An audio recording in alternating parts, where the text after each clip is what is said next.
As we have begun to see, it is impossible to understate the importance of the Christian Church to the development of Glasgow.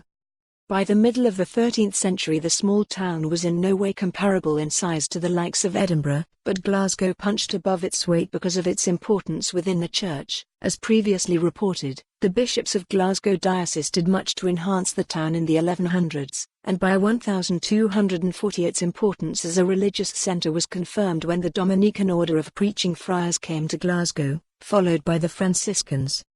Founded in 1216 as the order of preachers by the Spanish Saint Dominic of Caleruega, the Dominicans, or Blackfriars as they became known due to their black habits, had grown rapidly in prestige, so it must have been a real coup for Glasgow to attract them.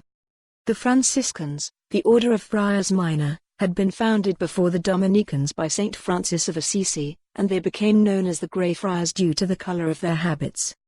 The friars wanted to build their own place of worship in Glasgow, so in 1246 Pope Innocent IV issued a bull, papal letter, stating that anyone who contributed to the building of the new church or chapel should get 40 days indulgence, remission from one's anticipated time in purgatory. To the devout Christians of the time, such an indulgence was a genuine spur to contribution to the church, and further ancient records show that the building went ahead roughly halfway between the cathedral and the Clyde in an area that would now be just off the High Street. It is largely from church records that we know that Glasgow expanded in the second half of the 13th century, as several of the town's burgesses were able to support the local clergy with grants of land, while the scanty records of their secular dealings in land and buildings indicate expansion. It is very much the case that Glasgow in the middle of the 13th century was seen as important within the church, not least because of the cathedral dedicated to St. Kentigern or Mungo, one of the most venerated of all the saints in the Celtic Church.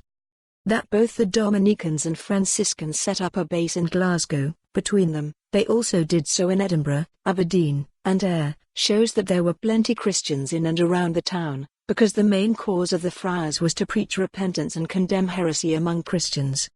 With Scotland being wholly Christian by the 1200s, it may well have been that the Church wanted stricter adherence to Roman rites and rules, and the friars were the very men to achieve that.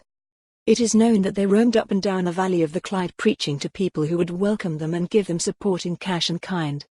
Yet quite maddeningly we have no real records of what they did in Glasgow, which at that time was. For more on this story, visit the news article link.